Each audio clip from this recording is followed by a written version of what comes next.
Ya metrodan çıkınca o soğuğu birazcık hissediyorsun. Ne otel olduğu belli, ne bir şey belli. Bak yurt dışında her zaman söylüyorum bunlar yeterli. Kızıl Meydan'a doğru gidiyoruz. Kızıl Meydan'la ilk kez tanışacağız. Bir tane yanımızda inşaat var. Görebiliyor musunuz videoda? Göremiyorsunuz. Der misin hiç AVM buraya? Ama AVM. İnanılmaz bir görüntü ya gerçekten. Vallahi ondan daha etkileyici gibi duruyor ya. Olayların döndüğü yer var ya orası burası. Adam bildiğin o gün öldüğü gibi yüzü müzü her şeyi böyle duruyor içeride. Birçok insanın Moskova'ya gelmesine sebep olan mimarların gözlerini kör etmiş. Yazıklar olsun sana. Dilek mi tutuyorlar? Dilek tutuyorlarmış.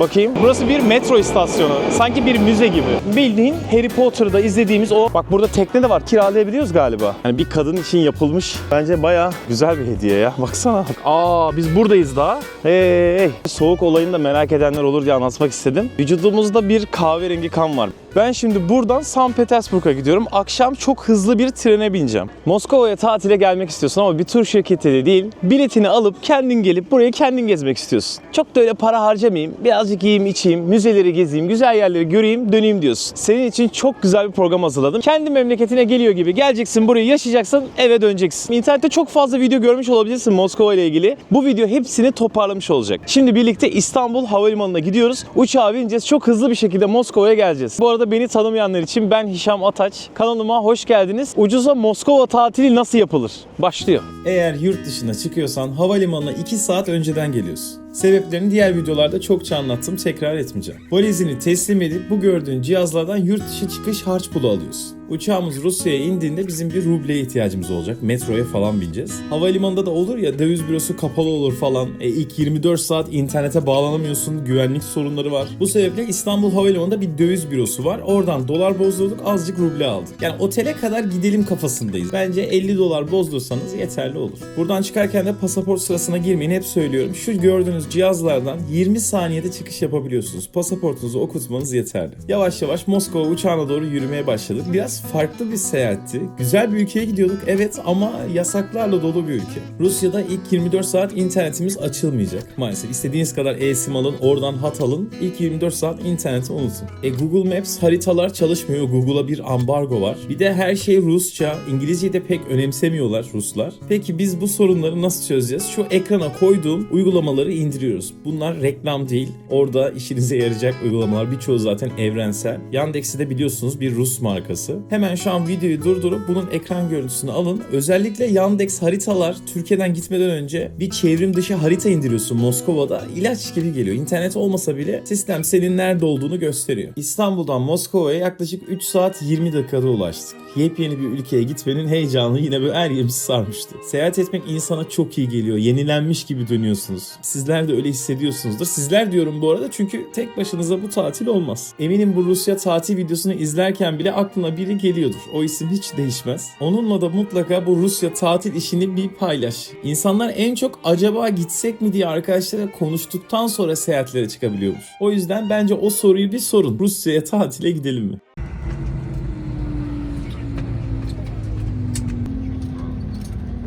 Uçaktan indik. Havalimanı zaten çok büyük değildi. Yolu rahat buluyorsunuz. Direkt pasaport kontrolüne girdik. Bize herhangi bir şey sormadılar. Sadece e-vizemize baktılar. Bu e-vizeyi çıktı alıyorsunuz. Vize deyince de korkmayın. Rusya vizesi çok kolay alınıyor. İnternetten form dolduruyorsun ama bu formu doğru doldurman gerekiyor. İnternette çok yanlış yalan bilgiler var. İşte şuraları boş bırakın, buraya şunu yazın falan filan gibi. 50 dolarlık bir ücreti var. Bana 2 günde çıktı vize. Bazılarına 3 günde çıkıyormuş. Ben bu vize işlemlerini tek tek anlattım. Böyle daha detaylı anlattım. Ayrı bir video hazırladım. O videoyu izlediğinizde zaten hata yapmadan formu dolduracaksınız. Ben yorumlar kısmına sabitliyorum. Oradan tıklayıp izleyebilirsiniz. Pasaporttan geçtik. Valiz bölümü de çok yakındı. Ekrandaki İstanbul yazısına bakıp bagaj bandımızı bulduk. Burada da 5-6 dakika falan bekledik. Bu süreleri söylüyorum planlarınızı rahat yapın diye. Bu arada döviz bürosu da hemen valiz alanının yanındaymış. Açıkmış. Ben her ihtimale karşı bozdurmuştum. İsterseniz buradan da bozdurabilirsiniz. Hemen siz de başınızı kaldırıyorsunuz, şu tabelayı göreceksiniz. Metro Station yazıyor kocaman. Karşıya dümdüz yürüyerek metroya gidiyorsunuz. Kaybolma şansınız yok, içiniz rahat olsun. Tabelalar zaten çok sık. Peki biz internet işini nasıl halledeceğiz? Havalimanında internete bağlanabiliyor muyuz? Hayır. Wi-Fi var ama bağlanamıyorsunuz. Çünkü sizden bir Rus telefon numarası istiyorlar ona için. Öyle bir numaramız yok bizim. Gelmeden önce bir eSIM almanız gerekiyor. Buradan da alsanız, gelmeden önce de alsanız bir şey fark etmiyor. O ilk 24 saat güvenlik şeyini yaşıyorsunuz. internetiniz olmuyor Rusya'da. Ama doğru eSIM'i de almak lazım. Ben videoda eSIM'den bahsedeceğim. Zaten videomuzun sponsorları. Hayatımda aldığım en yüksek indirim kodunu aldım. Bak manyak bir indirim aldım sizin için. O kodu da paylaşacağım. İnterneti çok ucuza alacaksınız. Metro girişindeki gişelere geldiğinizde hemen sağ tarafınızda şöyle buzlu camlı bir gişe var kocaman. Siz buraya yaklaştığınızda bu buzlu cam açılıyor. Buradan metro kartı satın alabiliyorsunuz. Metro kartının ücreti 150 ruble, en az da 350 doldurabiliyorsunuz. Yani toplamda 500 ruble karta gidiyor. Otele gideceğiz ya. Bu arada ruble şu anda Türk lirasının 2 katı. Yani ben mesela 100 ruble dediğimde siz onu 56-57 lira gibi düşünebilirsiniz. Metroya girerken kartını bir kez okutuyorsun. Bir daha okutmadan aktarma ile bütün Moskova'yı gezebiliyorsun. Sadece 65 ruble.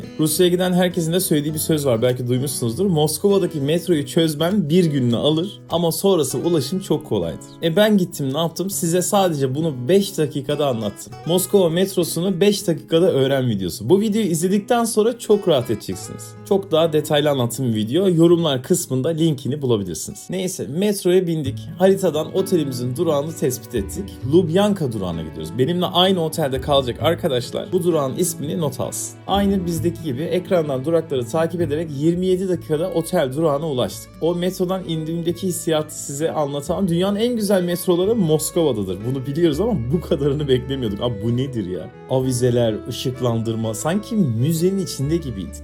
Moskova'da metro konusu çok değerli. Metroyu ayrıca konuşacağız. Önce şu kaldığımız otele gidelim. Malum ilk 24 saat internet yok. Bir oteli bulmamız lazım. Lubyanka durağında indik ve dışarıya çıktık. Yani metrodan çıkınca o soğuğu birazcık hissediyorsun. Birkaç gün gözlemleyeceğiz. Ama öyle beklediğim gibi çok soğuk değil. Burada beyaz bir bina var, görüyor musunuz? Bunu ezberleyin. Önünde çok büyük bir park var. Metrodan çıktınız, söylediğim metrodan. Otele doğru yürüyoruz. Yaklaşık 1 dakika sonra otelde olacağız. Tabii benim kaldığım otelde kalmak isterseniz ben yine size 8 farklı otel de önereceğim. Onun için ayrıca bir video yaptım. Sağ tarafa koymuşumdur. Eğer bu otelde kalmak istemiyorsanız ya da kardeşim biz başka oteller de görmek istiyoruz, farklı alternatifleri de göster diyorsanız ben o videoda hepsini anlattım. Bir de oteli hangi siteden tutuyoruz, ödemeyi nasıl yapacağız falan diye düşünüyorsanız o videoda size yardımcı olacaktır. Şurada ufak bir sokak var. O sokağa geçeceğiz. Geçtikten sonra hemen yan tarafında otele ulaşmış olacağız. Şöyle bir ara sokak göreceksiniz. Şu ara sokağı da göstereyim. Zihninizde canlansın diye gösteriyorum. Buraya girmiyoruz. Burası. Neden bu kadar detaylı anlattım biliyor musunuz? Ne otel olduğu belli, ne bir şey belli. Bak Rusça yazıyor. Bizim otelin ismi bile yazmıyor. Bu yüzden anlattım. Üst kata doğru çıkıyoruz. Burayı da göstereyim ben size. Burada ortak bir alan var. Burada kahveni yudumluyorsun, kahveni falan içebiliyorsun. Hepsi ücretsiz. Gayet güzel, temiz bir koridor. Zaten bazen otellerin iyi mi kötü mü olduğunu koridorlardan anlıyorsun artık. Çok seyahat edenler ne demek istediğimi anlamıştır. Otel odamıza geldik. 107 numara. Yine burada dijital bir şekilde rahatsız etmeyin vesaire. Biz yerleştik. Sahneyi kesmek zorunda kaldım. Oda küçük ama temiz ve sıcak bir oda. Öyle bir sıcak hava geliyor ki içerisi mis. Böyle bir çalışma alanı var. Küçük bir yatağımız var. Köşeye sığdırmışlar. Ama yeterli. Şurada kettle'ımız, metal'ımız var. Bu kettle'ları kullanmıyoruz. Cape Town 1. bölümde söylemiştim. Neden olduğunu merak eden bakabilir. Böyle askı yerimiz var. Oraya da montlarımızı asıyoruz. Oda küçük yani. Şimdi bunu size göstermek istiyorum. Geldiğinizde şaşırmayın diye ama fiyat olarak gerçekten çok uygun. Buranın en büyük avantajı çok merkezi bir yerde olması. Biz buradan çıktıktan sonra direkt Kızıl Meydan'a yürüyerek gidebiliyoruz. Bu çok büyük bir avantaj. Zaten odada çok fazla vakit geçirmediğimiz için bu odanın küçüklüğü falan önemli değil. Sıcak olsun, temiz olsun, yurt dışında her zaman söylüyorum. Bunlar yeterli. Bir de güvenli bir yerde olsun. Burası öyle bir yer. Fiyat olarak da çok uygun. 2 kişi gecelik 50 euroya bu kadar merkezi bir yerde böyle temiz bir otel. 2 arkadaş da gelirseniz kişi başı 25 euroya böyle bir yerde Moskova'da kalırsınız. Size şimdi banyoyu da göstereyim. Banyo küçük değil, banyo büyük. Gayet geniş bir duşakabin var. Böyle bize işte vücut, saç, şampuan vesaire kullanmazsınız muhtemelen, kalitesiz şeylerdir diye düşünüyorum. Duşakabin falan gayet temiz. Klozet de düzgün. Buradaki şey hoşuma gitti. Havluları asıyorsun. Bu yanıyor ya, kalorifer. Sürekli sıcak. Ne bileyim az kıyafet almışsınızdır. İşte çorabı yıkamanız lazım. Bir şeyi buraya asıp çok rahat bir gecede kurutabilirsiniz. Lavabo da gayet düzgün. İyi bence.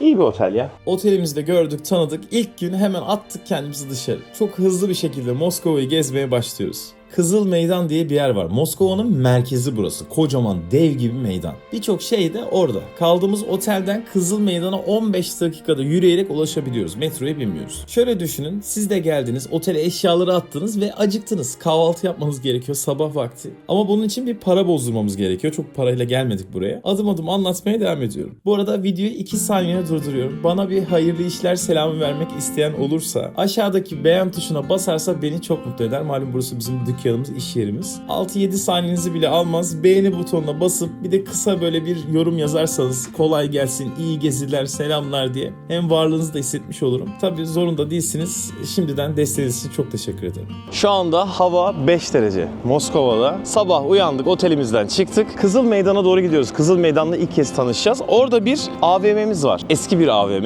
Böyle sıradan AVM'lerden değil. Birlikte de göreceğiz aslında. Bu AVM'de para bozduracağız. Paramızı bozdurduğumuz yerde de böyle kahvaltı yapılacak yerler falan gördük. Ama önce paramızı bozduracağız. Çünkü biz buraya gelmeden önce İstanbul Havalimanı'nda bir ruble alışverişi yaptık. Tabii fark çok fazlaydı. Çünkü önce dolara çeviriyor, TL'ye çeviriyor, sonra en son ruble alıyor, fark açılıyor. O yüzden harcayacağımız genel parayı burada bozdurmayı düşündük. Hem o para bozdurduğumuz bankayı da göstereceğim size, hem de kahvaltı yaptığımız yeri birlikte göreceğiz. Şimdi böyle ışıklı bir sokakta yürüyoruz. Genelde Moskova'nın bütün sokakları böyle. Yan tarafta bambaşka bir mimari açıldı. Caddeler de çok geniş, sokaklar da çok geniş. Belgrad videomu izleyenler vardır. Şu an mesela burası o caddeye benziyor. Ama burası yani 2-3 tık daha fazla mimari konuda. Video boyunca zaten birlikte göreceğiz. Yani şu motifler zaten ne demek istediğimi anlatıyor. Bir tane yanımızda inşaat var. Görebiliyor musunuz videoda?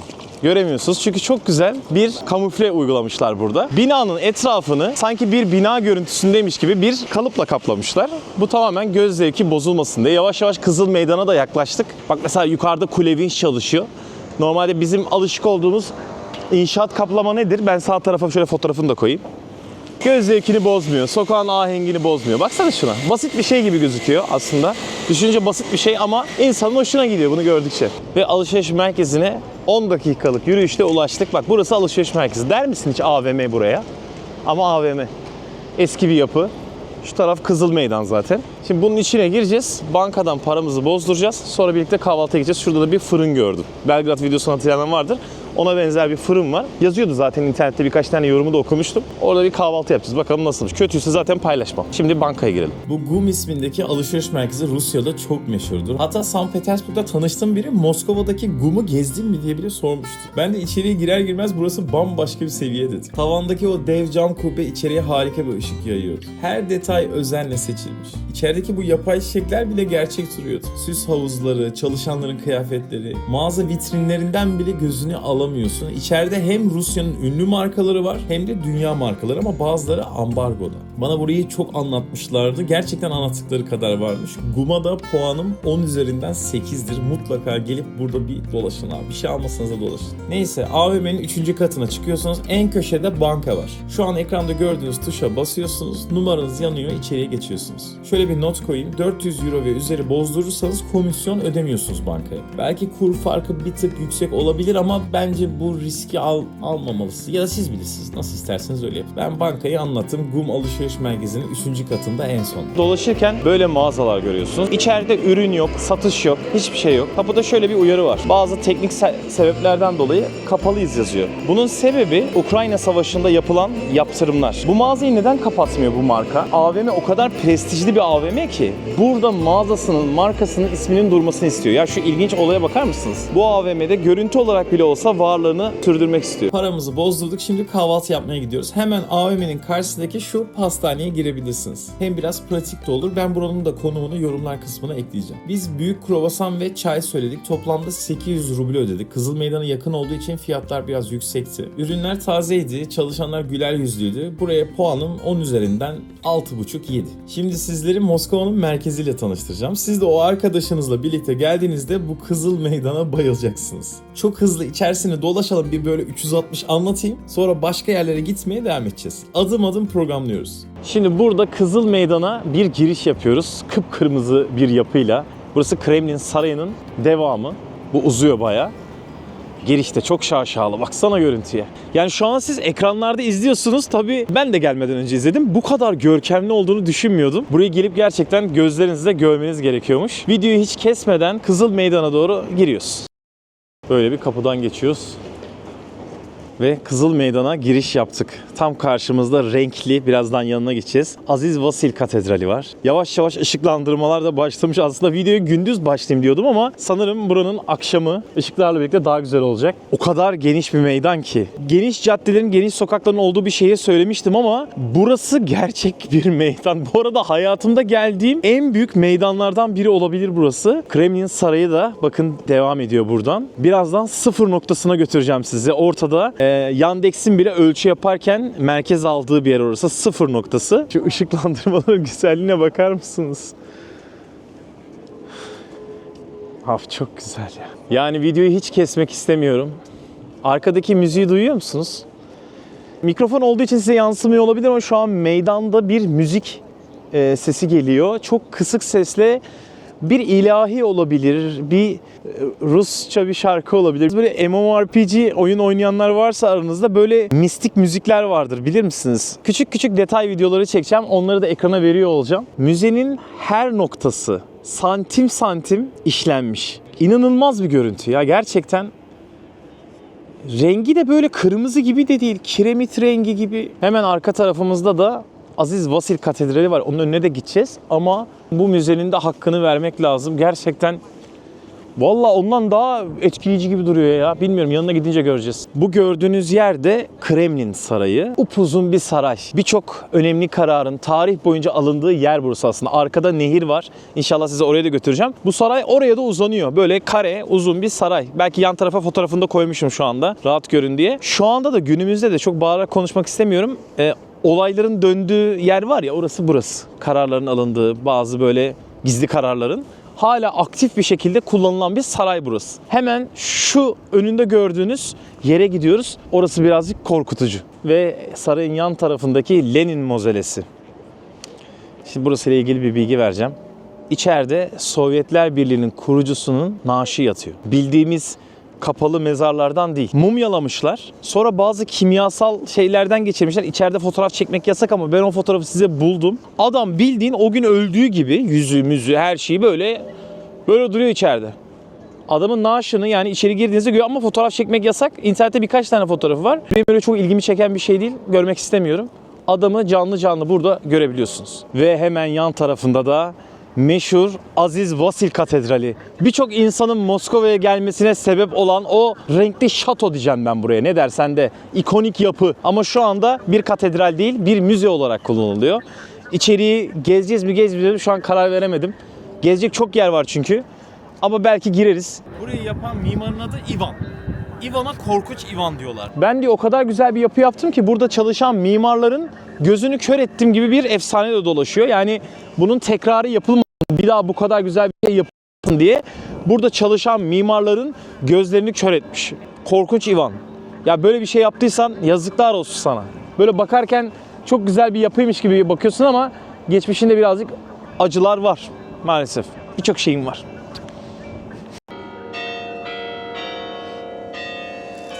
Siz aslında bu AVM'yi biliyorsunuz. Nereden biliyorsunuz? İlk hani bankaya gittik ya para bozdurmaya. O AVM bu. Bu meydana da bakıyor. İçerisini zaten gezmiştik. Burada bir sıfır noktası var demiştim. Ama sıfır noktası burada değilmiş ya. Ben bir yerde sıfır noktası var. Onu bulacağım. Ya belki aranızda şey diyenler vardır. Ne yapayım sıfır noktasını da. Ama onu taktım kafaya. Sıfır noktası nerede? Bulacağım onu. AVM'nin yanında da bittiği yerde de biraz önce şuradan girdik, hatırlarsınız. Şu kapıdan. Işıl ışıl sokağın yanında Kazan Katedrali var. Bak bütün Kızıl Meydanı aslında anlatmış oldum. Bu Kazan Katedrali'nin de hem ilginç hem de hüzünlü bir hikayesi var ama ben burada anlatmak istemiyorum. Açıp okuyabilirsiniz. Üzülmeyelim şimdi. Bir de internet işi. Malum Rusya'ya geldiğimizden beri bayağı canımızı sıktı. 24 saat internetimiz olmadı. İnternet de önemli tabii. Biz burada resmen taş devrinde gibi hissettik. Geldik, haritaya bakamıyoruz, yemeklerin yorumlarını okuyamıyoruz, restoranları. Birçok şeyde sıkıntı yaşadık. Sadece Rusya'da da değil, başka ülkelere gittiğinizde de böyle uçaktan iner inmez internete kavuşmak istiyorsunuz. Ben size Pocket eSIM'den bahsedeceğim. Zaten şu anda videomuzun sponsorları. Pocket eSIM'in şöyle bir avantajı var. Rusya'da mesela VPN kullanmadan WhatsApp'a girebiliyorsunuz. Başka eSIM'lerde ben bunu hiç görmedim. Sadece Rusya için de değil, işte Dubai, Çin gibi ülkelerde de birçok şey yasak. Bunlara VPN'le ulaşmanız gerekiyor. Pocket eSIM kendinden VPN'li. Daha önce böyle bir şey duydunuz mu bilmiyorum. 200'den fazla ülke ve bölgede geçerli bir eSIM. Uçaktan indiğiniz anda aktif edebiliyorsunuz. 3 GB üzeri alırsanız 30 gün boyunca kullanabiliyorsunuz. Uygulamanın arayüzü de oldukça pratik. Zaten istediğin ülkeden, bilmiyorum yansıyor mu, yansımıyorsa da yan ekrana koymuşumdur ben bunu. İstediğiniz ülkeyi seçiyorsunuz. Şurada da kullandığınız dakikaları anlık olarak görebiliyorsunuz. Bir de bize indirim kodu verdiler. Hişam 30 yazdığınızda bu kodla %30 indirim kazanabiliyorsunuz. Bence çok yüksek bir indirim. Pocket eSIM bence kaçırmayın. Ben zaten detayları da açıklama kısmına yazarım. Videoya da sponsor oldukları için kendilerine teşekkür ediyorum.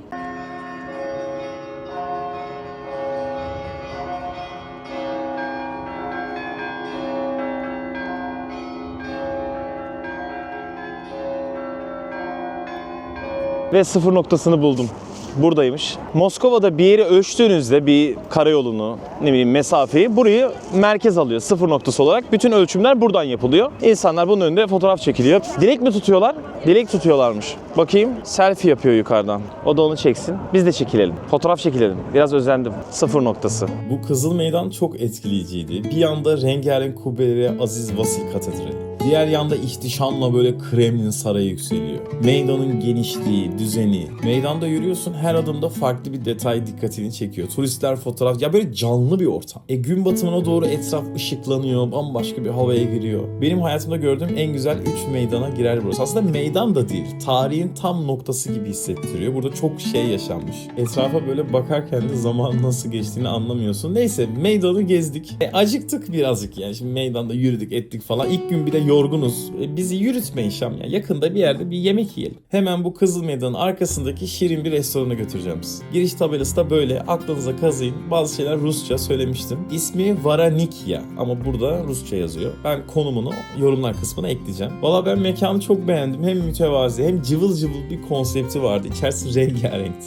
Şöyle hemen menü fiyatlarını da göstereyim. İsterseniz videoyu durdurup fiyatlara daha net bakabilirsiniz. Malum Rusya'da domuz eti tüketiliyor. O yüzden dikkat etmek gerekiyor. Biz hep vejeteryan olduğumuzu ya da domuz etine alerjimiz olduğunu söyledik. İşte Translate uygulamasından Rusça okuttuk garsonlara. Menüyü de öyle tercih ettik. Hepsi çok doyurucuydu, lezzetliydi. Mekana puanım 10 üzerinden 8. Ben konumunu yorumlara ekledim. İlk akşam yemeğini burada yiyebilirsiniz.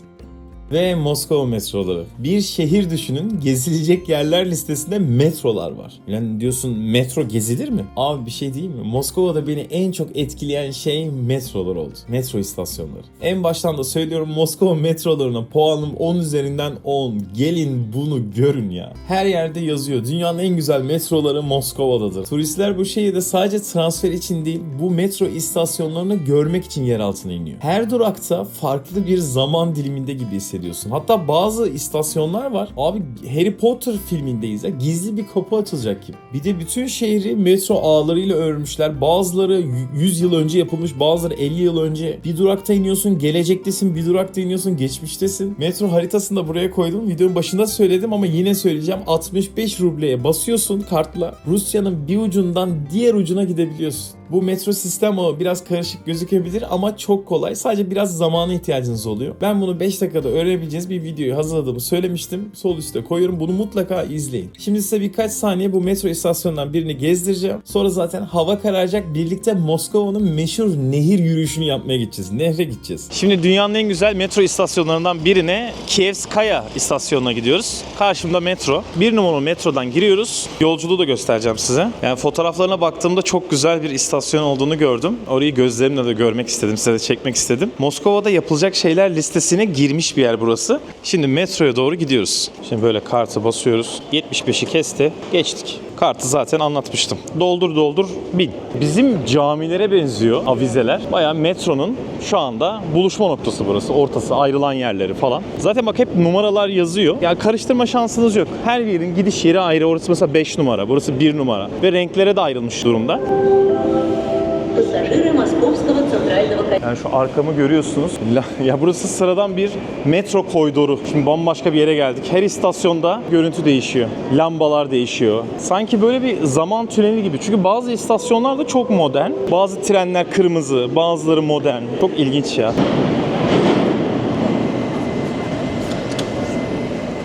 Metrolarda da bizim gibi ekranlar var. Takip edebiliyorsunuz durakları. Ya sistem bizim sistem. Evet, hiçbir yerde İngilizce yazmıyor. Kötü bir şey ama anlıyorsun yani nerede olduğunu. Yavaş yavaş hatta Rusçayı bile sökmeye başlıyorsun.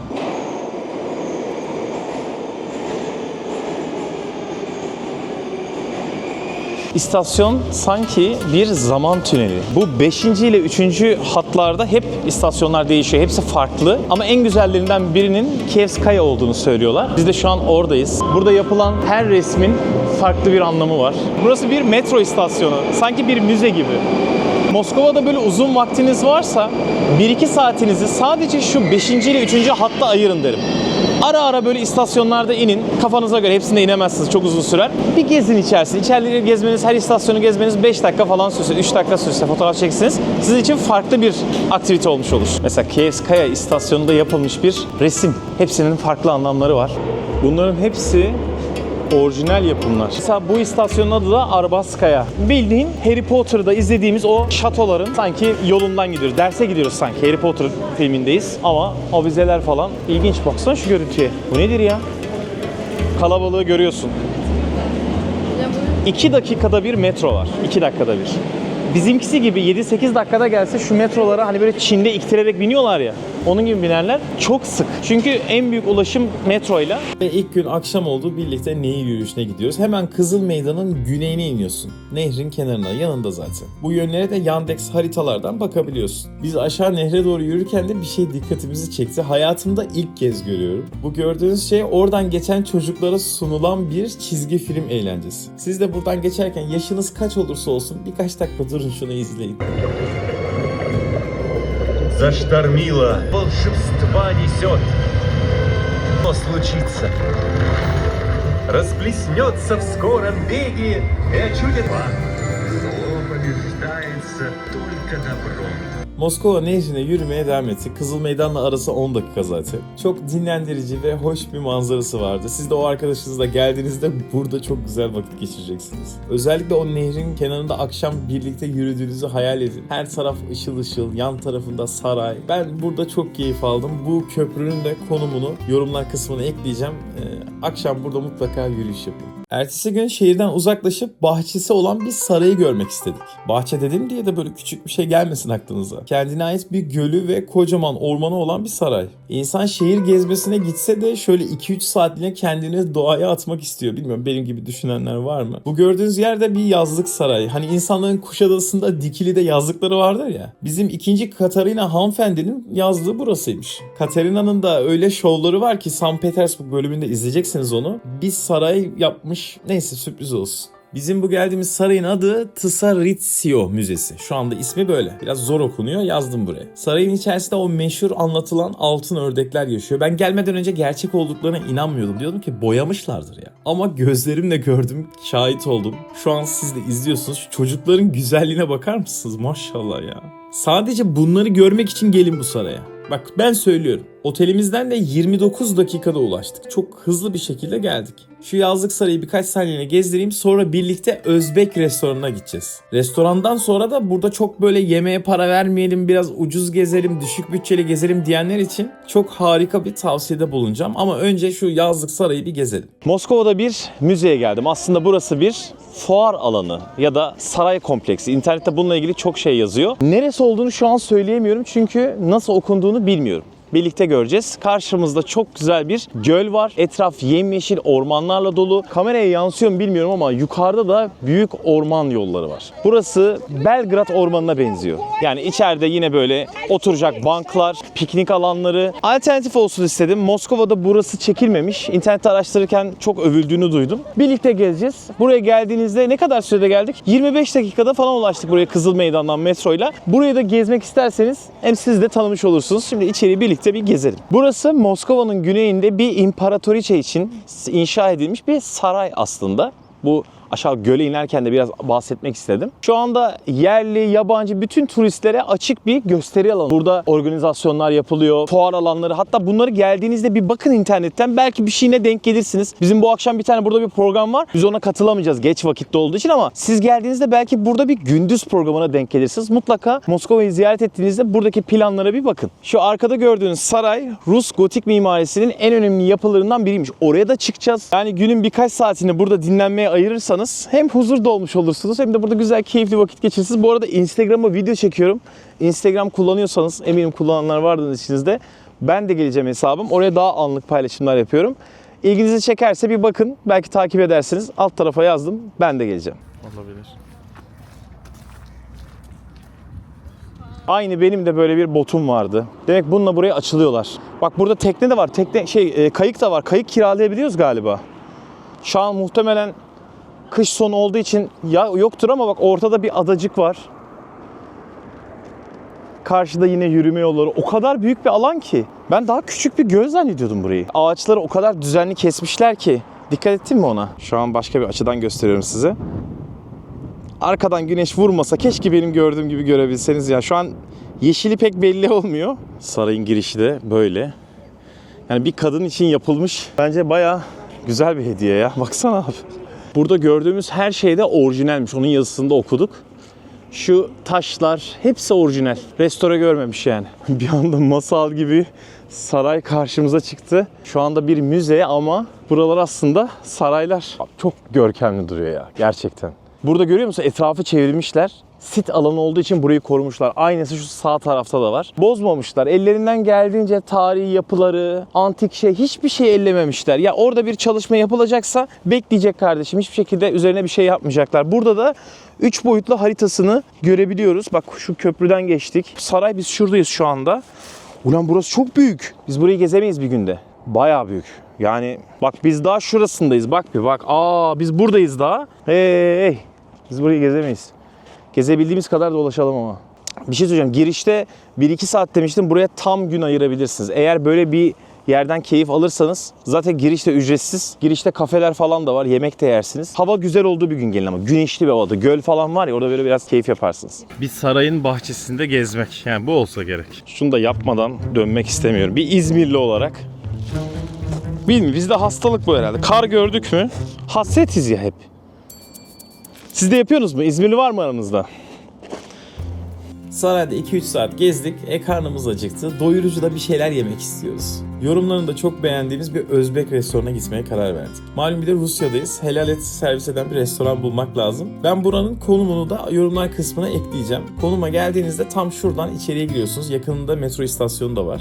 Biz Özbek çorbasıyla pilavını söyledik, çok meşhurdur. Ben tadını hiç unutmayacağım, özellikle pilavın. Siz de mutlaka tadın. Fiyatlar da uygundu, şöyle menüyü de göstereyim. İstediğiniz yerde durdurup bakabilirsiniz. Eğer böyle restoranlar pahalı oluyor, ben biraz daha düşük bütçeyle gezmek istiyorum diyen varsa Kızıl Meydan'a yakın Eurospar isminde dev bir market var. Şu an siz de tabelasını görüyorsunuz. Ben buranın da konumunu ekleyeceğim. İçerisi hem market hem de yemek yiyebileceğiniz bir yer aslında. Fiyatlar da çok ucuz. İstediğiniz ürünü seçiyorsunuz. Plastik kaplara koyuyorlar. İçeride masalar da var. Orada hızlı bir şekilde yiyip kalkabiliyorsunuz. İsterseniz sabahları kahvaltınızı bile burada yapabilirsiniz. Ben birkaç öğünümü burada geçirdim. Belki soğuk olayını da merak edenler olur diye anlatmak istedim. Vücudumuzda bir kahverengi kan var. O kahverengi kan arttıkça daha az üşüyorsunuz. Buraya da geldiğinizde birkaç gün vücudunuz soğuğa maruz kala kala ona alışıyorsunuz. İlk gün üşüyebilirsiniz. Bakın geldiğinizde bu aynısı olacak. Daha sonraki günlerde üşümemeye başlıyorsunuz. Şu anda ben mesela iyi hissediyorum. Tam kafamda bere var falan filan ama içimde ince bir şey var ve sadece mont var. Kıyafet seçimini düzgün yapın. Çok kat kat giyinmeyin, terlemeyin burada. Yanınıza alın gerekirse polar falan. Çok üşürseniz bir yerde durduğunuzda giyersiniz. Ama birkaç gün sonra vücudunuz ona alışıyor. Kahverengi kan. Buradaki sokaklar ve caddeler çok geniş. Bu bayağı bir ferahlık katıyor. İnsanları gözlemliyorum. Yüzleri böyle asık, soğuk ama böyle adres sorduğunda, bir şey sorduğunda bir anda içinden böyle şey çıkıyor. Sıcak, samimi bir konuşma çıkıyor. Bununla ilgili de bir şeyler okumuştum. Hani böyle insanları soğuk, somurtkan görebilirsiniz ama aslında sohbet ettiğinizde, konuştuğunuzda oldukça sıcakkanlılar deniyordu. Gerçekten öyle çünkü İngilizce çok insan bilmiyor. Böyle bilen bulmaya çalışıyorum. Bilmeyenlere de denk geliyorum. Onlar bile böyle İngilizce bilmemesine rağmen bana yardımcı olmaya çalışıyor. Siz de böyle sokakta gezerken geçerken insanların böyle yüzlerini asık görürseniz aldanmayın diye söylüyorum. Öyle değiller ama mesela Belgrad'da öyleydi. Hem yüzleri asıktı hem de böyle soru sorduğunda kızıyorlardı. Arbat Caddesi'ni göreceğiz. Gezilecek yerlerden biriydi Arbat Caddesi. Burasının ışıl ışıl olduğunu söylüyorlar. Birlikte göreceğiz bakalım ışıl ışıl mı? Yine metrolar arası bir geçiş yapıyoruz. Şu görüntüye bakar mısınız ya? Ben gelmeden önce okuduğumda işte metro hatlarını gezin diye bir yazı görmüştüm. Gezecek bir yer bulamamışlar herhalde. Yazacak bir şey bulamamışlar. Ondan böyle yazmışlardır diye düşündüm ama sıra dışı ya, çok farklı. Sanki bir müzedeyiz ya. Yandan metro geçiyor. Arbat Caddesi'ne tam çıktığımız yerde yine bizi çok ilginç ve büyük avizeler karşıladı. Şu an sanki bir kiliseye giriyor gibiyiz ama burası, yine söyleyeceğim, kızacaksınız belki ama, bir metro istasyonu. Kapıya bak. Bu ne abi? Arbat Street yazısını gördük ve artık Arbat'ta tanışma vakti.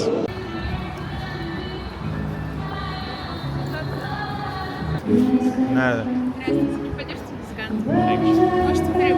Bu Arbat Caddesi bayağı uzun bir yermiş. Ben kısa sanıyordum. Geç vakitte ve hafta içi gelmemize rağmen yine yürüyen bir sürü insan vardı.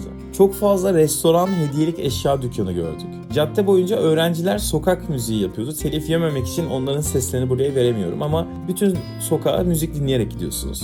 Sokakta yürürken de kafamızı kaldırdık, şöyle bir bina gördük. 2 tane kırmızı göz şehri izliyor gibiydi. Bunu neye benzettiniz? Yüzüklerin Efendisi'nden belki hatırlarsınız, kırmızı gözler. Neyse, benim Arbat Caddesi'ne puanım 10 üzerinden 6. Düşük vermiş olabilirim, bu benim düşüncem. Daha yüksek beğenenler de çıkabilir.